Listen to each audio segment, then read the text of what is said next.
joining me on our first virtual startup report. Thought we'd hold out and keep them in the studio, but alas, the pandemic has won the demand for more startup report, including a big event coming up that we just had to get into, has led us to this virtual gathering. I think it's kind of the first time that you two, Dave and Brian, have been together in an interview type of format, which is nice.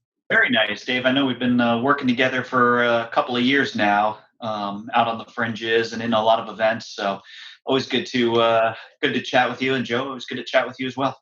Brian, you're running Synapse. You've got a big virtual event coming up. Can you give us a skinny on that? When the pandemic started, the Synapse team, we got together and we really started thinking about what we could do to still continue to support the innovation communities across Florida. And also looking at some of the problems and some of the things that we've seen from running large-scale in-person events, such as how hard it is for people to travel, for people to take a couple of days off of work, but still being able to leverage some of the great things that we're able to do, like bringing some great programming, the ability to connect, the ability to do some things that are very interactive and immersive. And actually, it was Jeff Hoffman, who was one of our speakers at the summit this past year and who's going to be one of our keynotes for Converge, who posted something on LinkedIn, and he called it Jeff Hoffman's 3 Rs. It was retool, repurpose, redeploy. And we took that exercise of how to survive a pandemic or how to survive a recession, really, and utilize that internally. And we looked at our strengths, we looked at things that we want to do, and we looked at ways to take some of those strengths like programming and like connectability and said, why not do it virtually? Why not bring everybody together under a virtual roof from across Florida? And we've gotten a lot of positive feedback, a lot of excitement. June 9th, 10th, and 11th, it goes across 3 days, and we're doing it over 3 half days. And so that way, if people have to work and take care of kids, you can pop in for a little bit. You can then go and do what you need to do. You can still keep working with your jobs. You don't have to take a full days off to participate. You can participate in an hour session each day. And the big thing is the timing of this. And the timing of it coincides with when people are starting to get back into work and the state's starting to reopen. And that's very intentional. We're really looking at this as a part of that renaissance that Florida is about to go through, or really the entire world is going through. But Florida has an opportunity to lead the way because of how business friendly our state is. In terms of innovation, innovation can truly be that leading edge, and innovation can truly help to guide people to the next stages of their careers, and who are people who have been affected, people who might have been laid off. It gives them these opportunities to really regrow and to really bring their careers to new levels, whole new levels, start new companies, meet new partners, get new jobs. We're really opening up the doors for as many opportunities as possible.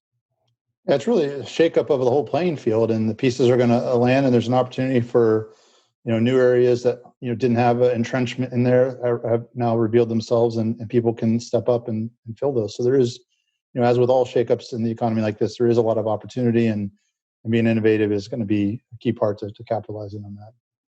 Yeah, absolutely. Yeah, and doing things in the virtual setting, it actually makes a lot of sense. I don't want to say it's easier, but it's a lot less overhead.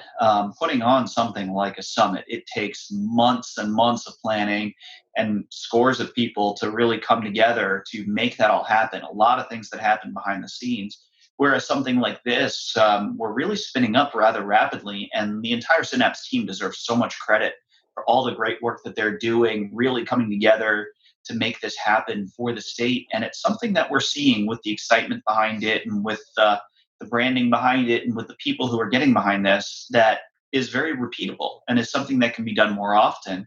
And as we enter this new world where in-person events may not look the same ever again, getting people together in a convention center or an arena, people might not be wanting to do the same type of a thing. So do we want to do some type of hybrid event, which is in-person and virtual? Looking at sporting events way back in the day, you'd either go watch it in person or you'd listen to it on the radio, and that was it. And now there's the argument of what's better, to go to it in person or to watch it on TV, and there's the two options. And maybe that's what an event becomes, where you'll never be able to replace that feeling, the camaraderie of being in person with everybody and cheering with the crowd and that feeling of community when you're there. But if you can't make it there, if you're not comfortable being there, if you can't afford to be there, you have another option and another way to participate and another way to really be a fan and be a part of this community. So, Dave, on the front line of all of that innovation are companies that need funding, which is where Seedfunders exists. Talk about Seedfunders, how things have been going, since the pandemic started. We're meeting every Monday at 10 o'clock in St. Petersburg, and we'd get about 15 or 20 of our partners together every Monday. Well, when the pandemic started, obviously we stopped the live meetings and we went to Zoom. And lo and behold, we do Zoom meetings every week. We've increased the number of deals that we've done. We have companies present pretty much every week, and the meetings are run totally virtual. And by the end of April, the last week of April, we actually did close 3 deals in 1 week and invested a total of over $500,000, all done remotely, all done through Zoom and through remote bank account and check deposits and everything, the presentation, everything was done remotely. And I thought, well, this is really working out pretty well. Now we can have our Orlando partners who have joined. We have an Orlando group. They have joined our Monday meetings as well. They cross-investing in some of the deals that St. Petersburg is coming up with. St. Petersburg group has cross-invested some deals the Orlando group has led. So it worked out really well to the point where a couple weeks ago, I thought, well, we've been planning to launch Seedfunders Miami, but since the shutdown, we really haven't done much. And I thought, well, if we're doing everything virtually anyway, why don't we launch Seedfunders Miami virtually? And so now we're actually in the process of launching Seedfunders Miami. And that is going to be, I think, just as successful as the other 2 groups in St. Petersburg and Orlando. The interest is incredible, and we are finding companies to fund. We are investing in companies, and we're looking forward to continuing that.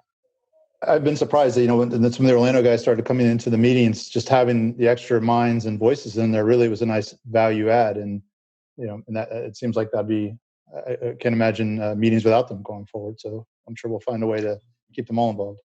Yeah, it's going on. In fact, some of the Orlando guys have recommended people who are interested in becoming partners in Miami. So we are already talking to potential partners in Miami who are recommended by existing partners in Orlando and Tampa.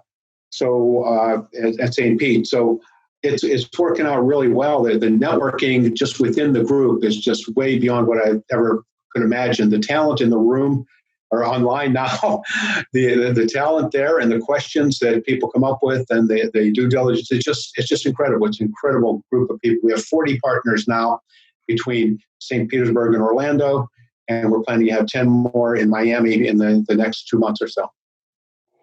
And with more partners and more capacity comes a hungrier deal flow machine. And Seedfunders has come up with a cool idea to help spur some deal flow. Can you talk about that, Dave? Sure. We're thinking along the same lines as Brian when I thought, well, we're going to need to go virtual. Since we are going virtual, why don't we do a virtual pitch event? And we can just go online and do everything that we've been doing, but do it virtually, do a pitch event. And we thought about, well, we need a partner in that. We should have a partner team or somebody to go along with. And then we find out about the Synapse event. And I talked to Brian and I says, well, why can't we join together instead of us doing something online separate? We can do that as part of the event. And we talked about that last week, and it's going to work out really well. We're planning to have about 4 companies present. Synapse will actually take the applications for the companies. We'll review them. We'll shortlist that down to about 4 companies that will actually present. We have about a 1-hour window on Thursday afternoon of the Synapse conference, and we will be able to put 4 companies forward. We plan on having a 3-member panel to judge, a judgment panel to judge the event, the submittals, and then we're going to do a $5,000 investment in the winner. So it's all something that we were planning simultaneous with what Brian was planning, and it all seems to have come together very well. This was a very natural partnership to come together, and we've been talking and seeing each other's events for a long period of time, and I'm surprised it actually took this long to do something this substantial, but we're really excited about this one. What Seedfunders has done is really filled a gap in the state. There's great funding sources like Florida Funders that participate in the $500,000 million type deals, New World Angels, Tamiami Angels, a number of them, and then you get up to the higher levels. But there was always that gap at the lower levels of that initial seed funding, for lack of a better term, that really helps those companies get that first round and get off the ground and get that angel round that could propel them to a whole other level. And so to see where Dave and Irv and the Seed Funders team have come in and done a phenomenal job to fill that gap has been great. And this can help bring a couple of companies really out of the shadows. And there's a lot of innovative companies that are really spinning themselves up right now that are looking for that first investment. And now is a great time. Honestly, now is a great time to launch a new company, to start a new company, and coming out of this, because as the economy then starts to rebuild itself and build itself up, they're going to grow right with that economy and with the upswing. So very kudos to Dave, kudos to Irv and the team. And thank you again to Dave for reaching out and asking to do this, because we're thrilled for this partnership. And you're exactly right, Brian. The three companies we funded in late April, two of them are directly related to response to the coronavirus issues. So, and then the one we have open for funding now is also related to coronavirus. So there are companies coming out with solutions or with services that can help during this pandemic or beyond, and future pandemics and future healthcare. So we're excited to see those companies, and we're hoping that, again, with the pitch event to find some of those companies and actually invest in them. I mean, we can invest in more than one. The winner is going to get an investment, but there's not to say that we aren't going to ask more than one to submit for funding, go through our due diligence process, and make multiple investments. And as with all these efforts, is one of those neat and weird side benefits is that we still struggle to try to get folks who are traditional real estate investors and conservative brick and mortar investors to delve into the technology investing. That's something that everybody's been working very hard to.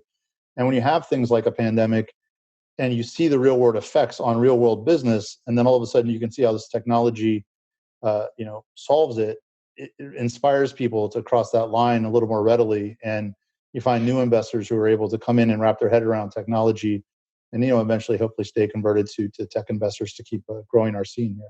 I mean, the old cliche, necessity is the mother of all invention or innovation here. And if you look at restaurants like Burns Steakhouse doing takeout for their first time and their entire time that this restaurant's been open, and it's a Tampa institution, companies are all thinking about how they can do things differently and how they can really propel themselves forward in this time frame, because the entire world has been turned upside down. And anybody who says that they have a playbook on how to get through something like this, introduced me to somebody who has been a leader, been a CEO of a company that through a global pandemic that shut down the entire world economy all within the span of about 2 weeks. And I got a bridge to sell you. It doesn't exist. And so everybody's thinking about ways that they can do things differently and innovate differently and really push themselves forward.